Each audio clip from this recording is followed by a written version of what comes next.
These final chapters, Kouzes and Posner turn to a topic that is implicit throughout the book and I think is both subtle and important. And I characterize this as the leader as a mirror.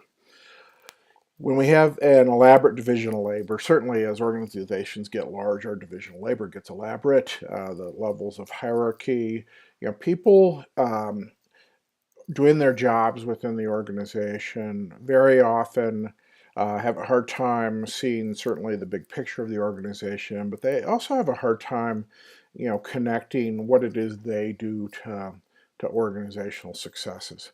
And we hope we have an environment that's rich in acknowledgement, but as we talked about in the reinforcement material, most people live their work lives are characterized by very little feedback. They have friends and people they talk to. They kind of talk about what's going on in the company. But one of the things that they very often, I think they can't do is see themselves in the context of the company.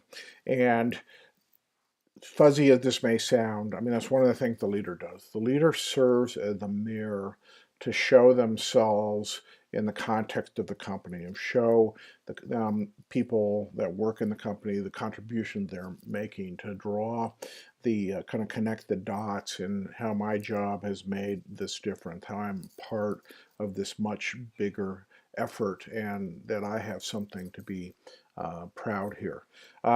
In some sense, we could say, well, it's this kind of cheerleader function, and there is some element of rah-rah.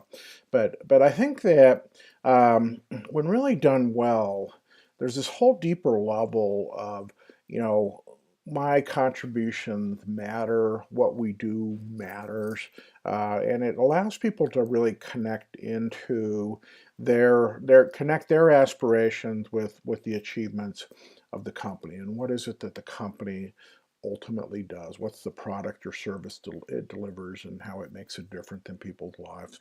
A lot of this happens through stories, and stories are a very important portion, part of how leaders show the mirror. Stories about our own employees and the things that they've done, and the victories we celebrate, of course, become the values. And but I think it very important too is that these victories, these celebrations, the showing people themselves in the mirror also defines expectations. This is what we're capable of doing. This is the organization at its best. And the messages are simple, right? This is what we are at our best, and our best is what we can be.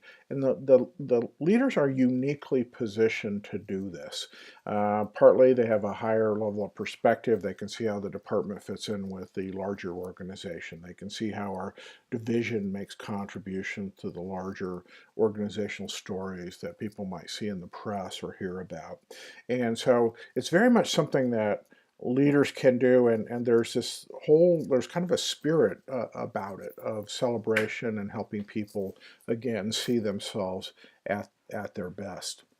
What I would like you to look for is, in particular, the role that these stories play in the mirror. And these are stories about the participants themselves. These are stories in which, even if it's not the participant, it's somebody like them, right? We're playing off that social identity and social information.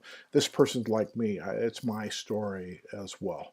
And the role the notice also the role the leader plays in elevating the best. I've been for many years part of a change methodology called appreciative inquiry that instead of being problem focused, it actually tries to identify the uniquely best things about an organization and tries to replicate those rather than focusing on the worst of an organization.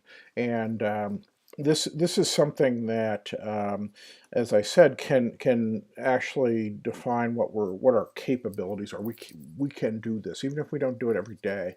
It can be done, and kind of these models also serve as performance expectations for the future.